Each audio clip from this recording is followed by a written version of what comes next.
Okay, welcome to the Medicine Hat Police Commission open meeting on Wednesday, February 21st. I will call this meeting to order at 6:03 p.m. And we'll start with a land acknowledgement. The Medicine Hat Police Service and its Police Commission respectfully acknowledge that we operate on the ancestral and unceded territories of the Siksika, Kainai, Piikani, Stoney Nakoda, and Tsuut'ina Nations, as well as the Cree, Sioux, and Saulteaux bands of the Ojibwa peoples. We also recognize that we are on the traditional homelands of the Métis Nation. We honor the enduring connection of Indigenous peoples to this land and express our commitment to reconciliation and to understanding and respecting their rich cultures, histories, and contributions. A conflict of interest declaration. I kindly request that each attending commission member disclose to the chair any perceived or known conflicts of interest pertaining to the agenda items outlined for this meeting. Seeing none. Okay. And now to adopt the agenda. Are there any additions or proposed changes for the agenda? I think Chief wanted to move, which one was that now? Number 10.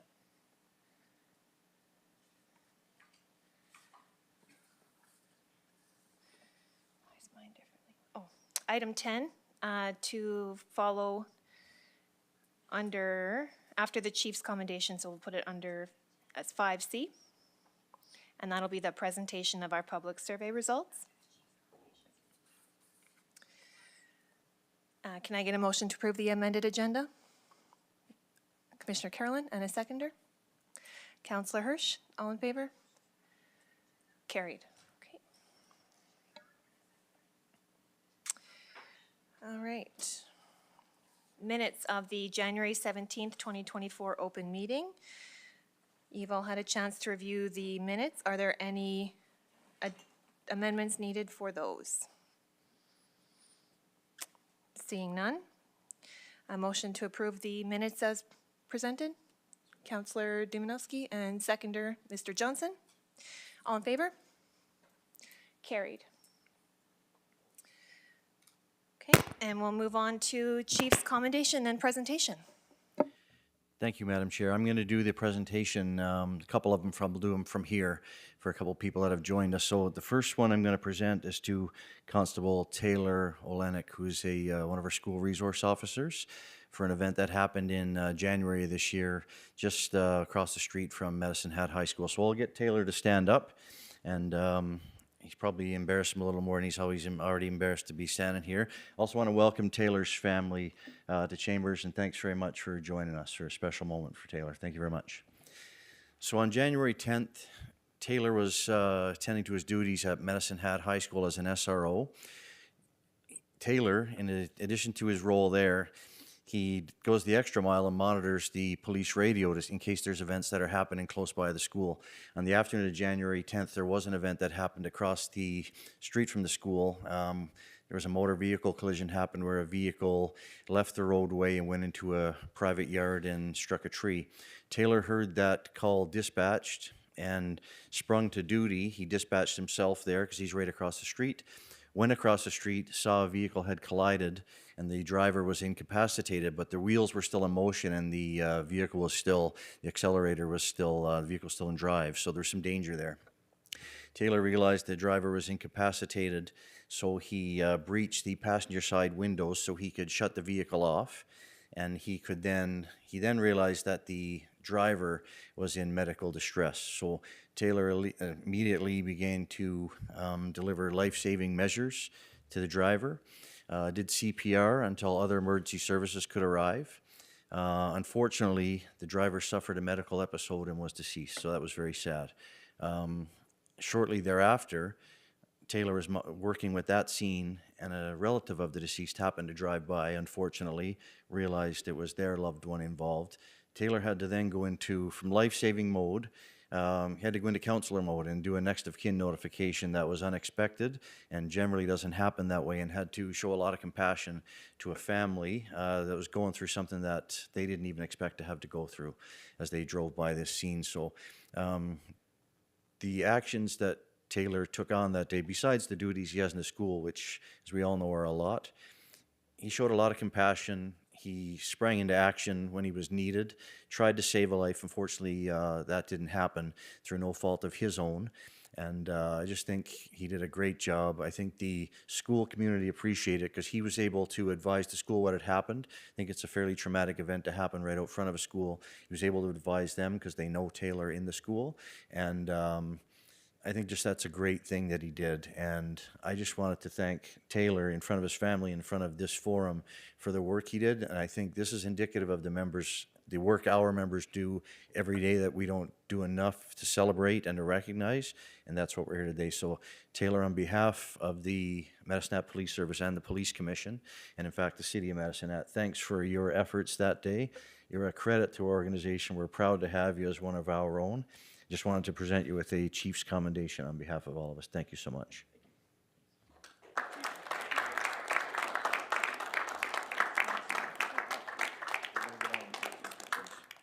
So we're going to take a couple of pictures with the flags. I've invited Taylor's family to join us if they want to take some pictures. We'll do this very quick. We'll move on to the next presentation.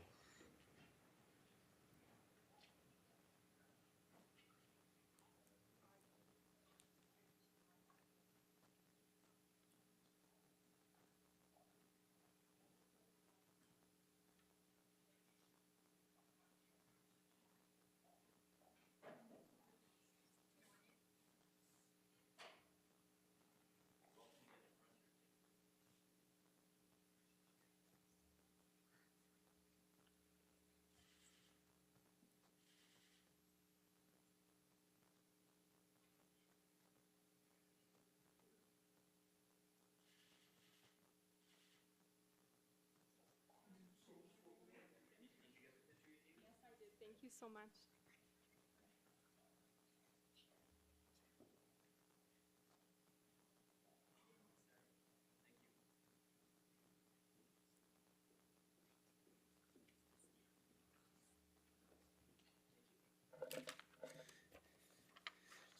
If I could have Mr. Garrett Van Riper join us down here, please.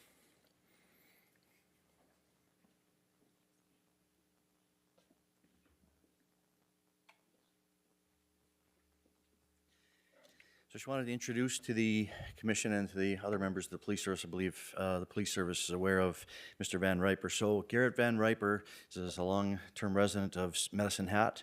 In 2023, we put out a notice to the community for our 125th anniversary, which was going to happen on January 13th of 2024, that we wanted to have designed a commemorative shoulder patch. We wanted someone in the community to design it. That was kind of the plan. So we put that out to the community, and Garrett came through with the ultimate design that won the competition. So we wanted to present Garrett with this. So this is the frame plaque, the shadow box. This is the current crest, obviously, and this is the one that Garrett designed. So very meaningful to the history in the city of Medicine Hat. And it was amazing that Garrett took the time to do this for us. He met with us on a number of occasions and explained how he came up with this. And it was just a really cool thing he did for our city and for our anniversary, and that it came from one of our own citizens. So that's very cool. We also had a commemorative license plate made that also bears the same shoulder patch that Mr. Van Riper designed.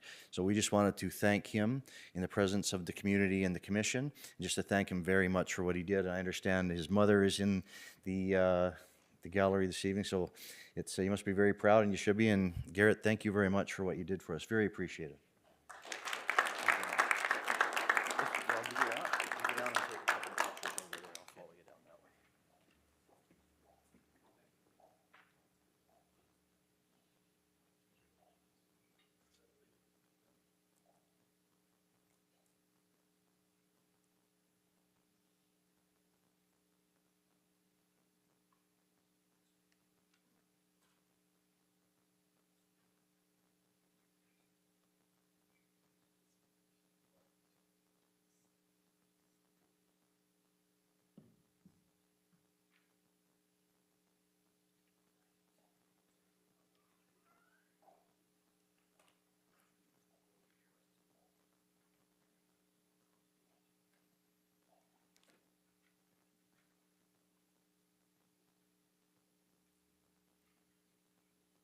And thanks very much. And thanks for everybody for joining us. Really appreciate it.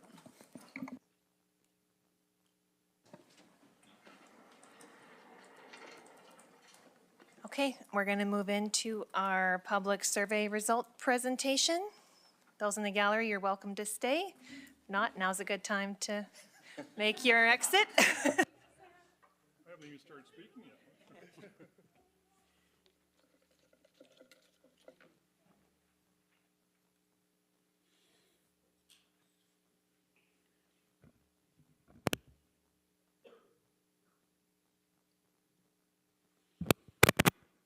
Well, thank you, everybody, and thank you for the opportunity to be here with you today to present the results of the public survey of the police service and present the results to the public and to the commission. I've done over 1,000 of these presentations in my career, and I can say, and in those 1,000 presentations, I never had to follow something like that before. that was really outstanding. That was really kind of cool, to be honest with you.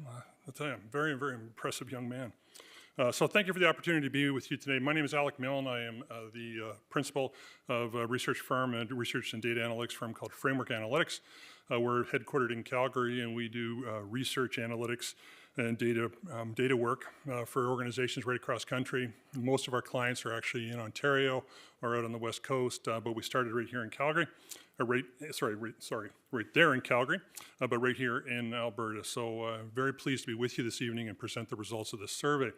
The survey was conducted in the fall, late fall into November, and so the results are accurate as of that time. We got a very strong sample. The sample mirrors the population of Alberta. It's a telephone-based survey. We contacted cell phone-only households and non-cell phone-only households, and we got a very strong randomized sample of 400, which allows us to conclude that the sample that we received is accurate within plus or minus 4.9 or 5%, 19 times out of 20. So we're really, really pleased with the sample. It's nice and firm. It's also large enough that it's nicely analyzable. Now, it was as of the late fall, so something really, really significant has happened since then. That won't be represented in these results. But it does mirror not only what the opinion is of those who live in Medicine Hat, but it's also comparable to prior surveys. This is the 5th survey that we've done, either for the Commission or for the Police Service of the citizens of Medicine Hat. So we're very pleased and pleased with the results. I hope you'll ask any questions that you may have as we go through the results, and I'm going to just do a little bit of a wave clipper summary approach from what we did and what the high-end results are. Sorry, this is just a little bit of information about Framework. In case you have trouble sleeping tonight, you can read that and put you to sleep. I really want to dive right into the survey results to get the perspectives of the citizens of Medicine Hat. The citizens of Medicine Hat are affected by trends in society that are consistent with what other members of Canadian society are. We've done a lot of surveying over the past few years, and we've seen blips where satisfaction levels with police services, police commissions, with municipal organizations, with many, many companies actually increased, went up at the start of the pandemic. Response rates to surveys went up, people were home, satisfaction went up, and then when the pandemic eased, and actually with the exact opposite happened, when there was some trouble in the economy as well, satisfaction levels went right back down again. In fact, they were gone down further than they were at the outset of the pandemic. Those are externalities that have affected the ratings for your organization. The ratings for your organization are still very, very high, but they have dropped somewhat. And so in an overall perspective, though, it's within the margin of error and it's consistent with the drop that we're seeing elsewhere in society. And one of the reasons why we can say that is because the 38th question out of a 57-question survey, well into the survey, we asked people how aware they were of the police commission prior to the survey, and that awareness has actually dropped. I don't think you guys are doing anything different, but the awareness has dropped, at least according to this. So I think that that's indicative of the overall change we would see in the society. This is kind of the benchmark, you know, the test, the acid test for which we see the change and which we can compare other changes. Now, because of that, we actually look for differences that are greater than 5% because we think that that's actually the noise, and the signal in the noise. So that is the awareness question. Then we follow the big question up in the survey after we find out whether or not someone identifies as male or female, how old they are, so we can make sure we got a good sample. We ask them the big question. We call this GenSat, general satisfaction. Please indicate how satisfied or dissatisfied you are in general with the Medicine Hat Police Service. Now, we ask this on a 7-point Likert scale from very satisfied to very dissatisfied. We do that on purpose because we want to push you off the fence. If you say you're satisfied, okay. Now, are you very satisfied or just somewhat satisfied? So I push you off that fence. It really makes a big difference about whether or not you fall to the very satisfied or you fall to the somewhat satisfied. If you go out for dinner and you come out of the restaurant and someone holds a microphone in your face and says, how was that experience? And you say, I'm somewhat satisfied with that meal. No one's going to that restaurant based on that recommendation. So we actually only include the top 2. But when you hear television commercials, we talk about 95% of dentists recommend a toothbrush, they absolutely, or Air Canada or whomever, is actually reports a 95% customer satisfaction rating. They're including everything in the top end of the scale. We also use a 7-point scale because we want to be accurate. A lot of surveys will actually use a 10-point scale, and people assume in their mind that 5 is the midpoint on a 10-point scale, and it's not. 5 is the midpoint between 0 and 10. 5.5 is the midpoint between 1 and 10. So all those 10-point scales positively bias their data by up to 10%, and they don't even know that they do it. We're asking very carefully, a 7-point scale. We're on the teeter-totter, and we understand where you are, and we're going to push you off the fence. If we go top 3, we know that 80% of the citizens of Medicine Hat are pleased with the services, satisfied with the services of the police service. But we dig deeper and say, okay, are you somewhat satisfied or very satisfied? Well, it's really nice. Most organizations see the 40 versus the 27. Most of the organizations actually have it the other way around. The very satisfied is lower than the satisfied.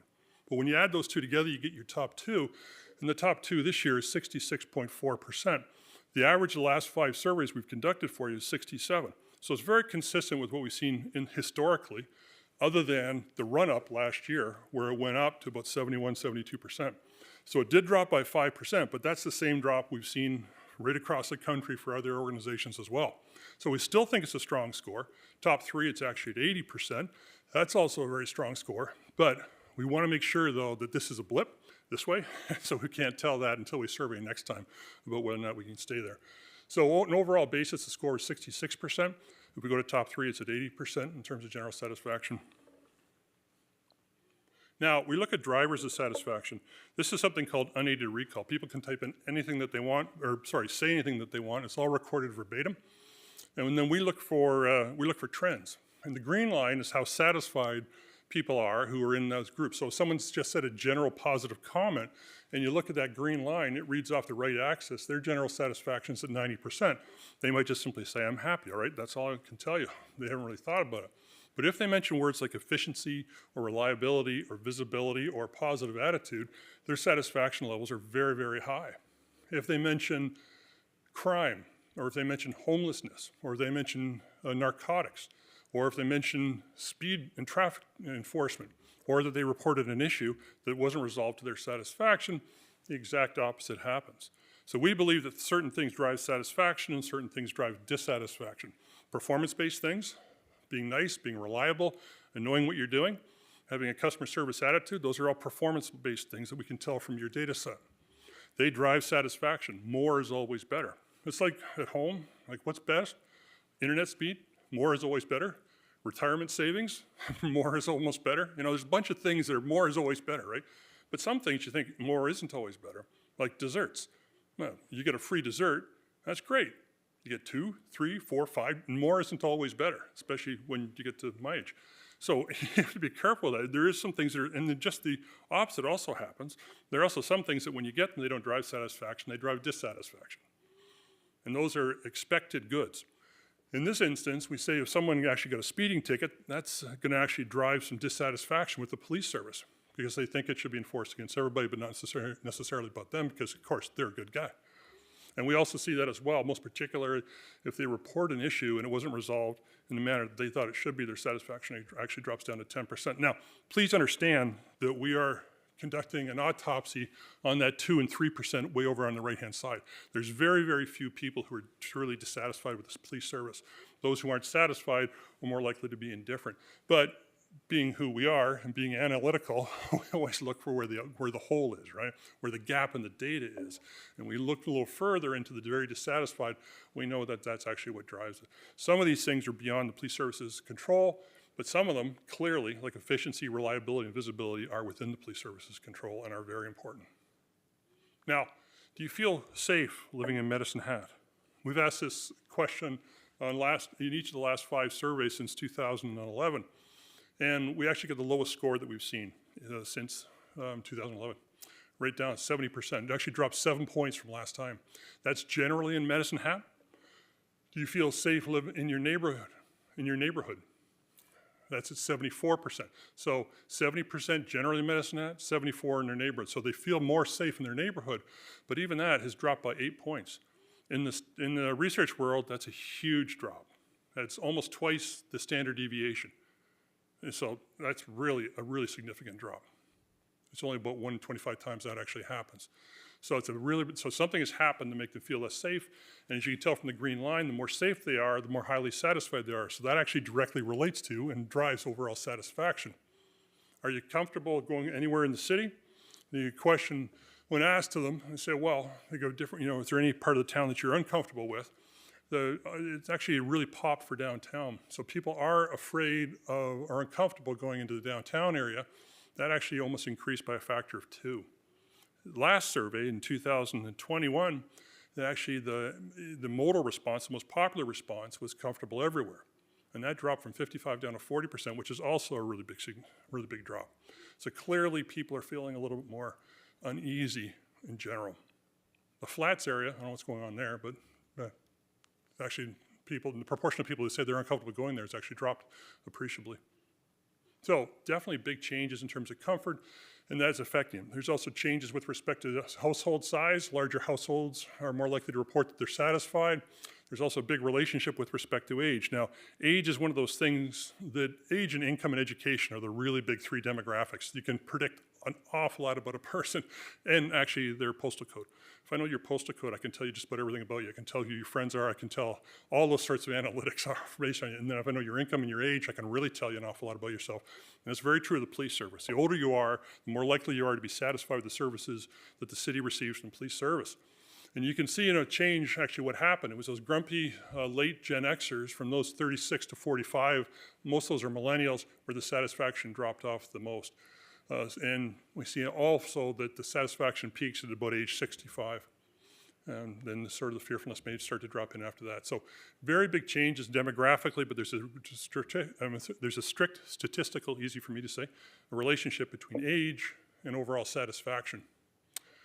Do you believe the Medicine Hat Police Service is meeting the community's expectations? 69% is higher than the overall satisfaction, so it's still dropped by 7 points, as you can see in the chart on the right. So it's still there, and still that overall drop happened. And then you have confidence. Well, it's within the margin of error, so this drop's actually lower. So the confidence actually held more than the satisfaction did. Do you trust the police service? That dropped by 5 points, which is the same as the overall drop, but still 76 is actually quite high for trust. On an overall basis, we know that high-performing for-profit organizations, their GenSat is between 75 and 85%. For public-facing organizations like yourselves, high-performing organizations, the GenSat scores are about in the high 60s to the high 70s, so you're right in the middle of it all there. So it's still a very, very strong score, even though it did drop. Now, as we often do, we often push very hard to understand why. Okay, so what's that 6% down at the bottom? What's actually driving that lack of trust? And some will say that they believe that you're under-resourced. Other people will say that I had a personal negative experience. And if they say something of that nature, then it actually drives it. Now, interesting to me is the reputation element. 36% of those who were not satisfied or who expressed a slight level of distrust with the police service said, I did it not based on information, I did it based on reputation. Okay, thanks for making an informed decision. But at the end of the day, though, it still has an impact. And if they say that, then their satisfaction actually goes down, their top 2 satisfaction actually goes down to 0. We do see that those who do not contact you are the most likely to say that they're satisfied. That's very consistent with police services. For-profit businesses, it's the opposite. The more you contact, the more likely they are to be satisfied. But in police services, obviously something's happened. And maybe it's a personal emergency, maybe it's been whatever. And if they have to phone you through 911 or the non-emergency line, then satisfaction is actually low. Relatively consistent, as you can see, between 2021 and 2023. We also, I would note as well, and I'm sorry I didn't do this earlier, but I would note as well that the use of the mobile app is actually doubled in terms of, it's still very small, 2%, but it has doubled. Now, when you talk to did you phone in when you contacted either through the emergency or non-emergency line, what happened? Was the person knowledgeable? Yes, 78%. Very, very strong. And actually, if you group it to the top three, it goes to 86%. So very, very strong in terms of knowledge, very, very strong in terms of professionalism. It's actually at 89% if you go top three, 83% if you go top two. Very strong scores for professionalism.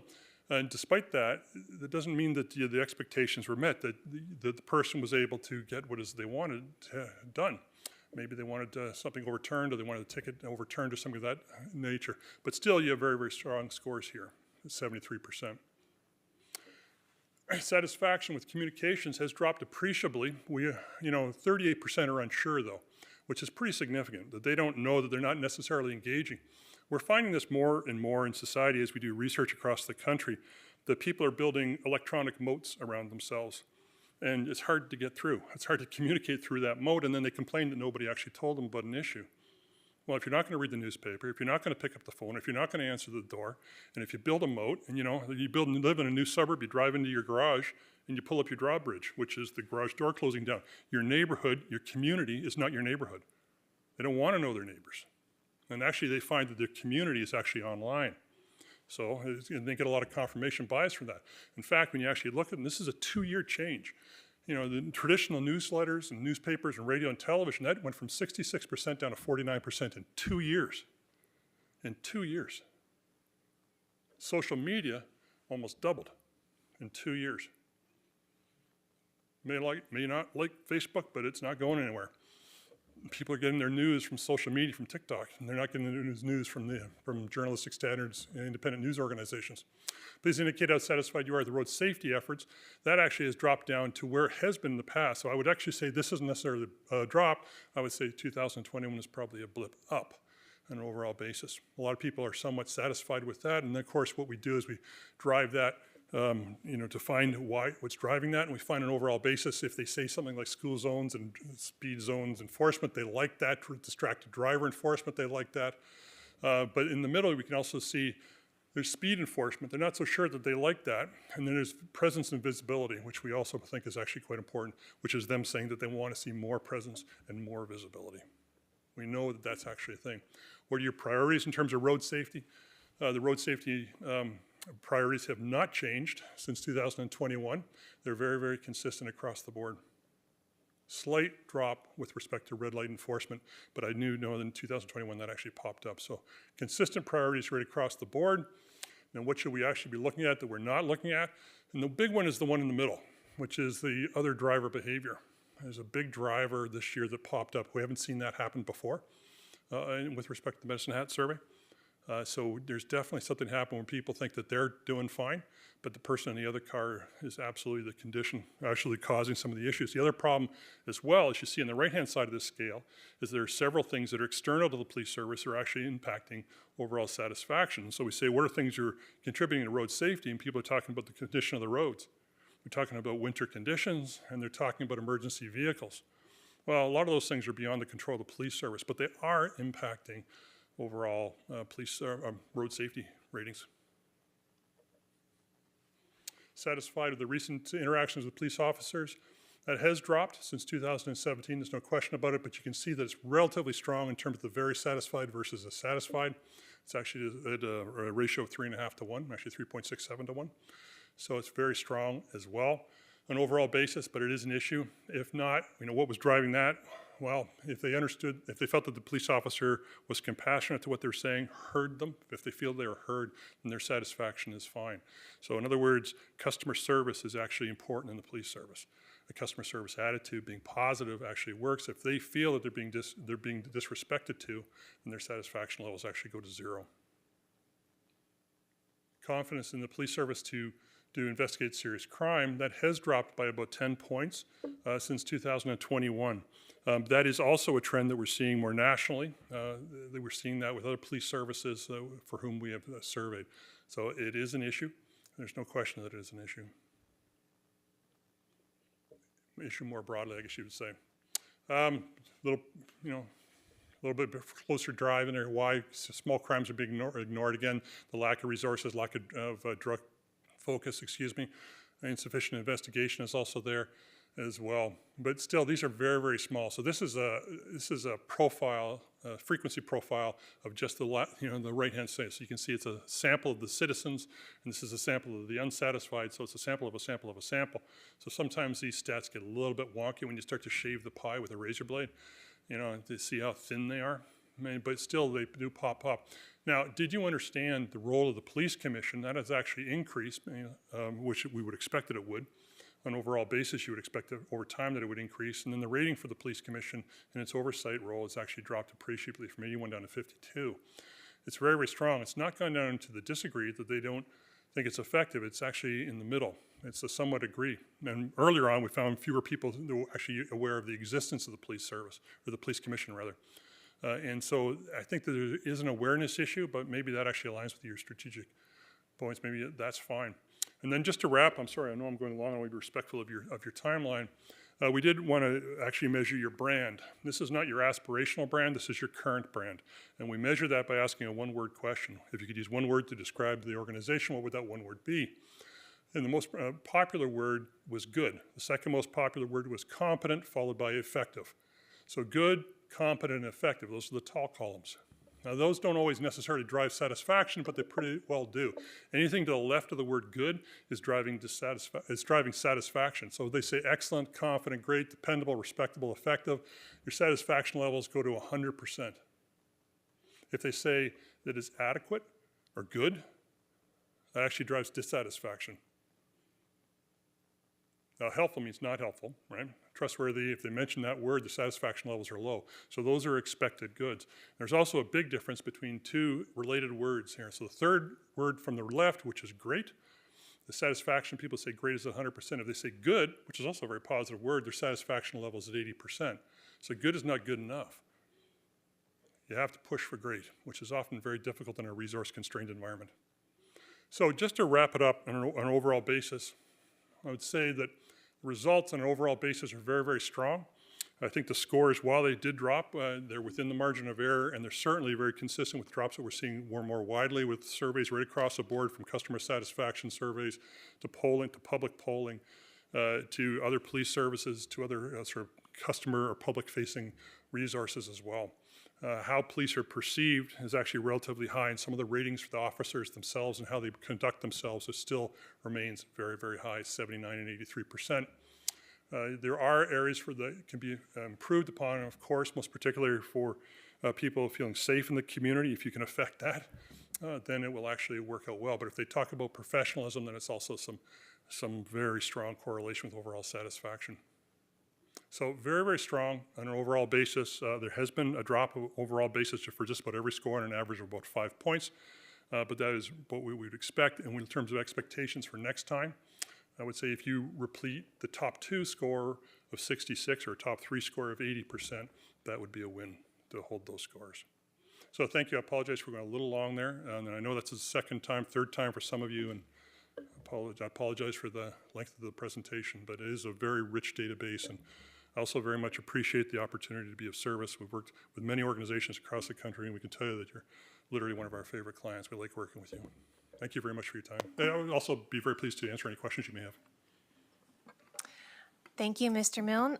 Excellent presentation. I really enjoyed that survey, and I wrote some notes down. We're going to be using that to inform some of our strategies going forward. Any questions from the Commission? Councillor Dumanowski? Thank you, through the chair. Alex, thank you for the presentation. Just to start, I guess, from the standpoint of surveying the public, I mean, the risk, of course, is that you're going to hear what their likes are and what their dislikes are, and obviously in more complex terms than I'm generalizing today. But the risk is, of course, not surveying and not having understanding and not being able to identify gaps or areas where there's a decline and what might be behind it. There might be very significant public front-facing events that have led to a decline or an increase, for that matter. But the greater risk, of course, is not being able to identify that data and do something about it. So just appreciate the fact that the service and the Commission continue to do these surveys and gather that data.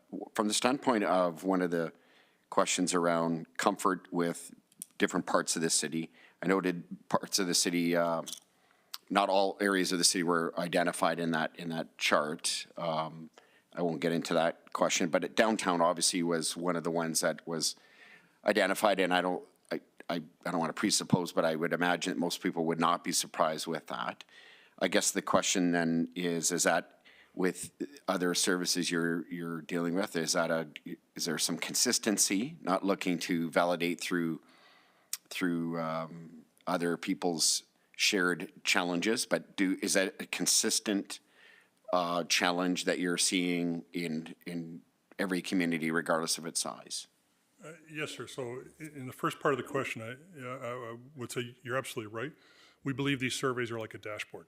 Now, when you're driving down the freeway, you don't always have to look at your dashboard, but sometimes you really got to look at your dashboard, right? When you're running out of fuel, or perhaps your speed has dropped, your ratings have dropped because you're going up a hill. Maybe that's right. There's something that's happened in your environment that's actually caused that. Doesn't necessarily mean you're doing anything different in the car. And so, people who ignore their dashboard as they drive are often going to, run into some traffic. So it's very important you have a dashboard and to use the dashboard. And so we said, well, if we don't ask the question, we don't know. Well, no, I think you want a dashboard, right? It would make that piece element. So in terms of the downtown safety, absolutely. And I would say also the 55 down to the 45, the comfortable everywhere, that was a blip last time. So this is consistent with what we saw in 2020, 2019, when the last time we surveyed before 2021 as well. So we did have a bit of a blip in terms of the comfortable downtown. Or comfortable, everywhere in the city. So that confidence went back up, and then it has come right back down. In terms of the downtown, that is absolutely consistent with what we're seeing. Now, this is a pretty significant one, this absolutely, but we're seeing that in public safety communications as well, that there is concern with downtown cores. Frankly, they're becoming a little bit more donuts, a lot of Canadian cities, where the downtown core is a little bit more uninhabited or uninhabitable. I appreciate that. Supplementary to that, as Chair Scahill had indicated, I mean, this data will help derive new strategic priorities or amendments to those priorities. I know downtown has historically been, when I was prior, in my previous life of being on this commission, and now again, downtown has consistently been on the radar. Obviously, with some changes to the data, it elevates it yet again to a certain standard, and I know the commission and the service will look to remedy that as best possible. I was curious around, and I don't recall seeing this before, and the term information moat. Maybe it was indicated in another fashion in the past, but I was curious around that, because the way you depicted it is certainly what as I age and I live in this public office role longer and longer, it seems to me that is becoming a bigger barrier, I'll call it. There are certainly sectors of the community who have an appetite for every kind of information imaginable, and maybe are never satisfied, quite frankly. But then there are others who are insulated to such a level that inevitably, when they have to interact with something, or there is a forced interaction, service not being the exception here, it can be a dramatic, unfavorable experience, because they've been enjoying this environment of not having to interact. And so I'm just curious how that is playing out over time. Maybe that's a general question, not just with this set of data today, but in general, how it affects the data correlations and the I guess the standard deviations that you're using to develop these sets of data that you bring before us today. Yeah, it's a very good question, and I think it's one that's very true. When we were younger, there was just the news, and now there's the news that I agree with and the news that I don't agree with. So you self-select your information stream. So in other words, you let who you want come across the drawbridge, come across the moat. You self-select those information streams, often based on confirmation bias, so you can hear the same information over and over again, which confirms your pre-existing opinions, whether you like them or not, whether they're positive, they're negative, whatever they are. And so people segment. Now, in terms of business, that's actually really, really effective. The first lesson in business school is always make what you can sell, don't sell what you make. In other words, try and select your customers and provide for their needs. You want to segment your customers really, really well. But that doesn't work for public safety because who are your customers? It's everybody. We're not going to say we're going to provide greater services to tall people or what have you. So you have to be really, really careful about that confirmation bias. Now, I'm 6'10", and so a lot of my friends are former university basketball players with arthritic knees who can't shoot with their left hand either. So, and so you think, well, obviously everybody's 6'4" and over, obviously. But no, that's just my friends. Like my golf course and the average height is 6'6". So like that, but that's not, regular. So every once in a while you got to step out of your bubble and reset your filters. And it's very, very true, someone's opinion. Now, the good news is with surveys like this is we don't come through traditional or through media streams to access people. We just randomly pick people who we're going to, who are representative of a larger population. So it corrects for that. But that doesn't mean that the opinions expressed within the survey are not affected by it, and they certainly are. And we do absolutely see this more and more in society, and more and more in our research. If I could, through the chair, one last item that you identified, the other driver behavior. So that was a subset of a question that you had asked, and I think it was 8%, if I'm not mistaken. 8% of those are unhappy with road safety. Right. Yeah. So when I read that, part of me thinks that that really kind of encompasses many of the other behaviors. When I think other driver behavior, how did you distinguish, or how was that distinguished from some of the others? When I think of other driver behavior, I can think of that as other people who are speeding around me, other people who are being aggressive around me. So in some ways, it qualifies many of the other aspects. Or can you help me understand that? Yeah, I think that's right. I mean, there's clearly those people who express that this is an important issue to them and they're less than fully satisfied with it. Then we ask them the follow-up question. In the previous question, you indicated that there's some other element of road safety that's of concern to you. What is? Well, first of all, there's 12 things, right? So it'd be really, really easy if everybody said it is speeding. Okay, then like if your only tool is a hammer, every problem looks like a nail, right? So. It's the same issue. So if everybody says speeding, all right, then you work on speeding, done deal. But here we've got 15 different items that are across there. Now, of those 15 items, 1 in 5 people mentioned other drivers. And once again, this is unaided recall. They can mention anything that they wanted.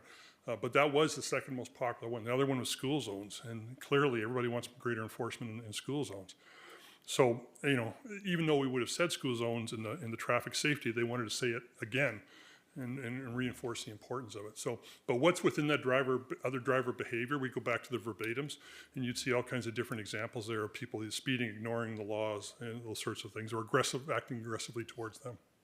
My final comment would be just to end with the satisfaction component that you indicated. Obviously, there's very satisfied, somewhat satisfied, but skewed toward the very satisfied.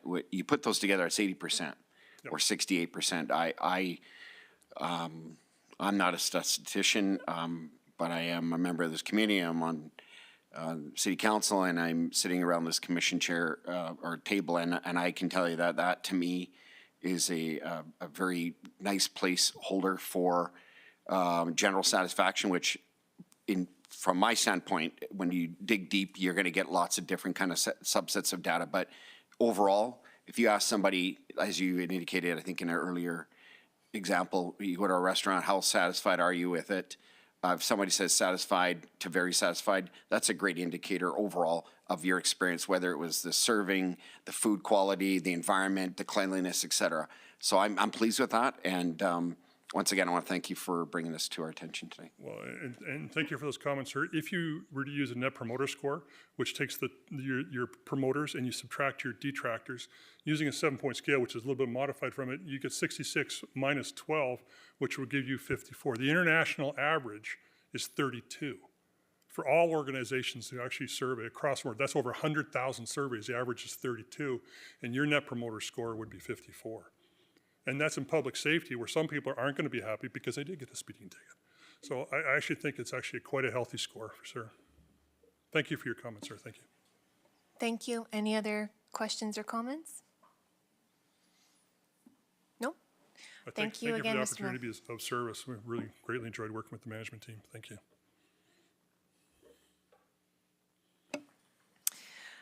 We will move on to standing items. Chair report, there is no report from the chair this evening. So we'll move to police budget update from Chief Murphy. Thank you, Madam Chair. I'll just make this very quick. So the police service reported a negative variance at year end, which is primarily due to salaries and benefits that were related to collective agreement settlements that were settled in 23 for the period of 2021 to 2024. So that variance was addressed with a budget amendment with council that occurred in December and is not expected to carry over into 2024. Any questions for the chief on budget report? No? Okay. Office of the Chief report, operational services report from Inspector Secondiak.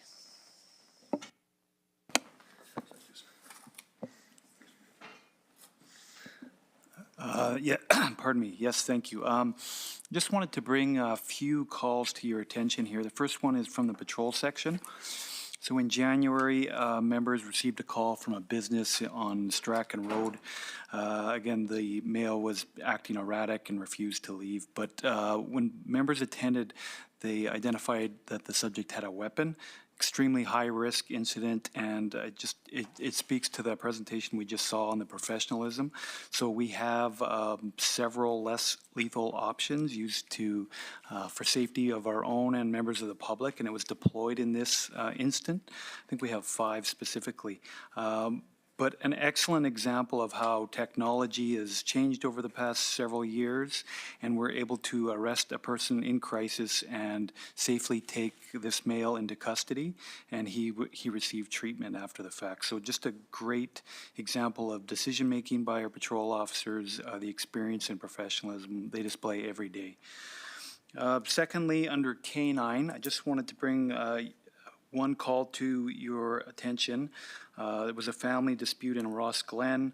The subject person was intoxicated by alcohol. The family had called us and he was causing a disturbance. When police arrived, the male had just fled the scene, and PSD Bronx was able to locate the subject nearby. It just, I think, shows the value of K9. K9, the actual contacts they have are very few, which is great, but they're used more for detection and apprehension. So the numbers look low overall. That's because we only have 1 active dog, but as you can see in the last bullet point, we have another one who's currently in the building, and him and Constable Guerrera go for training. I believe it's next month, and it's several months long, the training, but we'll be glad to have 2 active K9 when that training is complete. And then lastly, just under Downtown Patrol Unit, I just wanted to highlight one bullet about the drug treatment court. So it indicates here they welcome 2 new participants, bringing the total number in the current program to 10. This is an extremely effective program. It's very difficult to get into and stay into, but we've had 3 graduated from the program since its inception. It really is a way to break the cycle of addictions and crime in our community, and I looked up some data this morning, and those 3 that have graduated from the program we have not dealt with at all. So highly effective. The program itself is very intense. I also looked at the people that were enrolled in the program and either withdrew or were not successful in it, and the number is quite high. It was around a dozen, but those who do graduate we don't deal with anymore, and that's really the goal, to break that, again, that cycle of addiction and crime. So incredibly beneficial program to the police service. Those are some of the highlights, but of course I'd be happy to answer any questions you may have. Thank you, Inspector Secondiak. I do actually have one question, just on that drug treatment program. Is that a partnership with another community service, or is that solely run by Medicine Hat Police? It's a combination through the Crown's office, who started it in Alberta. I think it actually is a national program, but it's relatively new to Medicine Hat, but it's been other municipalities for several years. But it's a combination of us. There's some addictions people there. Probation, I believe, is involved, and defense attorneys actually have awareness of it to have their clients enrolled as well. Okay. And then just to follow up to that, once they do graduate, I know you mentioned we haven't dealt with them from police service, but do they still get support from other community services? Are they connected? They absolutely are, just not through the police lens, but they have addiction support or crisis workers if needed, so. Part of that program is working with It different is, and community it's a supports? long program. It takes, 18 months or more to even graduate it. It's actually harder than if they were to plead guilty to a drug offense in court. Like, it takes more time and it's more comprehensive, but it's extremely valuable because if you graduate, you've really succeeded in breaking that cycle. So, great program. You just made me think of one more question. You said it'd be harder than if they just gotten charged. So how do you enter the program? You have to have been You have to have been found? formally charged, and then you speak to the Crown, and really typically they have a defense attorney, but not always. And it has to be an option for them, but again, they have to submit to random drug testing often, go to appointments, meet probation. They can't be dealt with by us.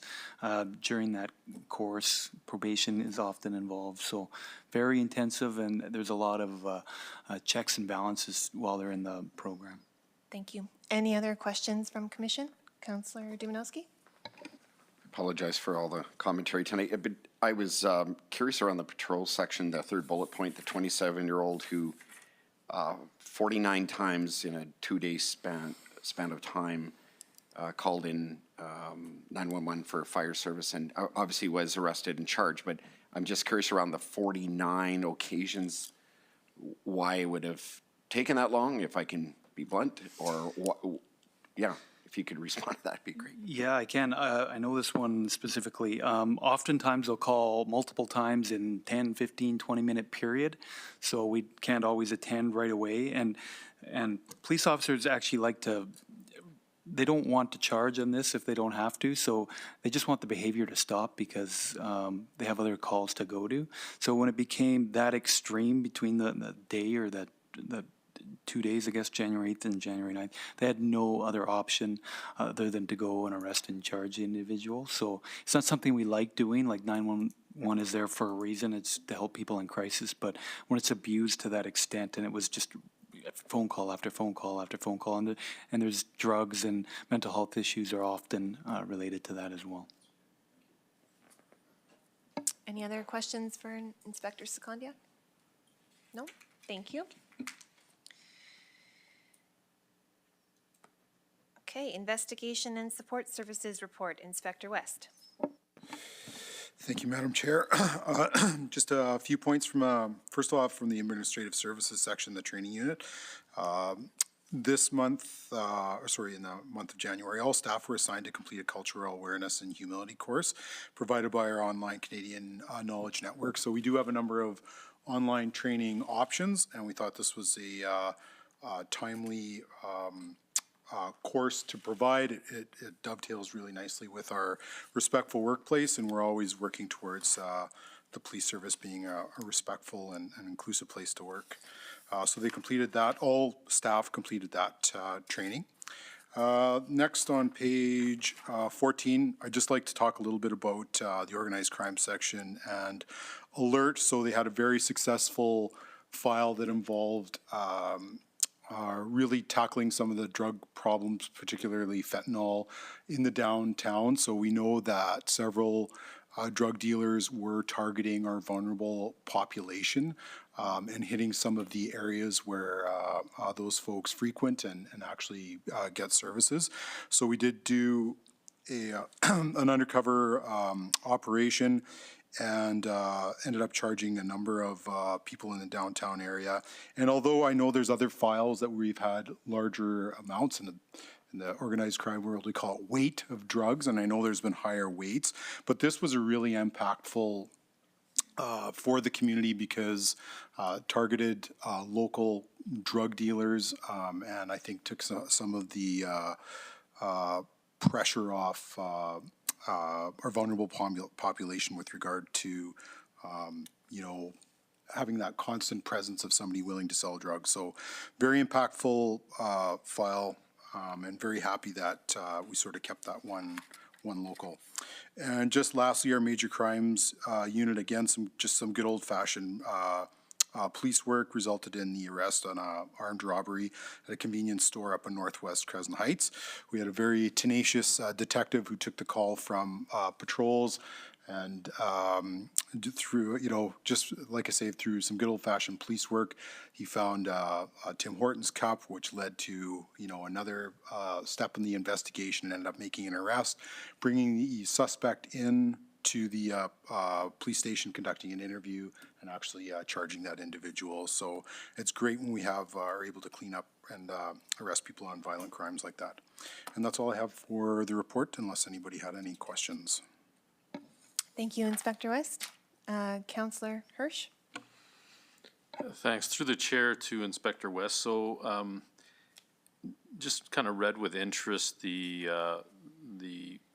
partnership with Medicine Hat Alert and the subsequent arrest in a local hotel room in regards to a couple individuals. So, and maybe you can or can't disclose, but I'm just trying to understand the process from which larger, let's call them busts for this exercise. Is it as a result of people from other communities coming to Medicine Hat and camping here, doing the distribution and then getting out of town, or is these individuals here, were they known to the local police as it was when you did the arrest? Yeah, you know what, it can occur in several different ways. I mean, generally, drugs come into the community via West Coast, Calgary, and into the community. We've had drug dealers in the past that are resident, that are dealing in very, large amounts, so multi-pound, or at the times kilo levels. Oftentimes, sort of the typical mid-level drug dealer is dealing at the ounce level, selling those ounces that are then divvied up into smaller amounts for sale. So I believe this one, we went up the chain to sort of the ounce level, but the real sort of the fact that everybody we charged was from in community and actively doing business in community on this particular file. Certainly a lot of our other files, when we try and investigate up, it leads to Calgary and Edmonton, and as you know, with a recent L Motor, it went right basically western provinces. So. Any other questions or comments? Councillor Dubanowski? I was just curious around the heat map. I know it's on page 12. Most people are familiar with it, and certainly you can see it on the app. I know I was disappointed to see how small portion of our community actually uses the app, but nonetheless, they should. It's a great app to report and gain information, insight. But obviously this heat map correlates with the downtown concerns that are, and I don't want to say biased, but data that was gathered.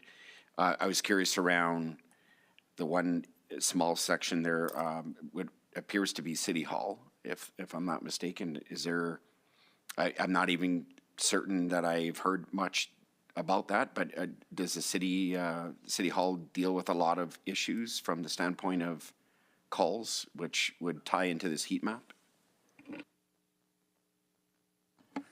Yeah, I think it's spillover from another area that's frequented there across the street.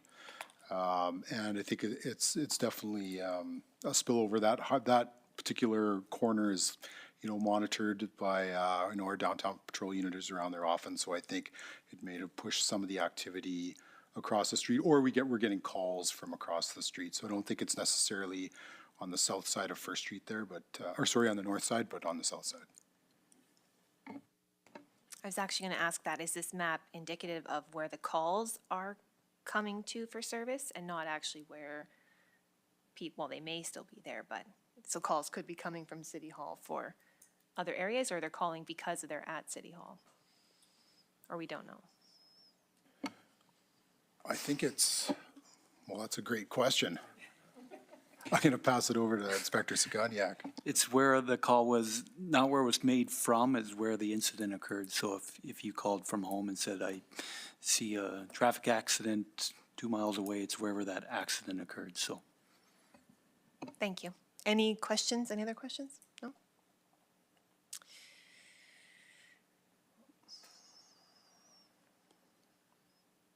All right, moving on to the chief's report. Chief Murphy.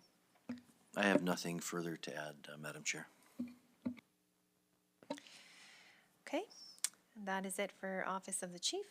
New business, business cards and name tags. I'm not sure if we were looking for an update on whether we were purchasing or we're going to do a motion to decide what we wanted. You guys were gonna let me know who wanted to order the business cards, and then for the name tags, whether you wanted them personalized. Okay, did everyone here let you know? No, nobody. So do we want to table that for next time? And, okay. We can let Rita know if you want cards and if you want a name tag, generic or personalized.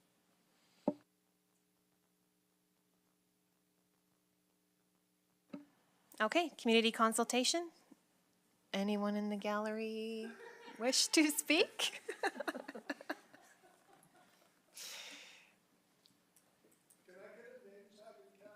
Yeah.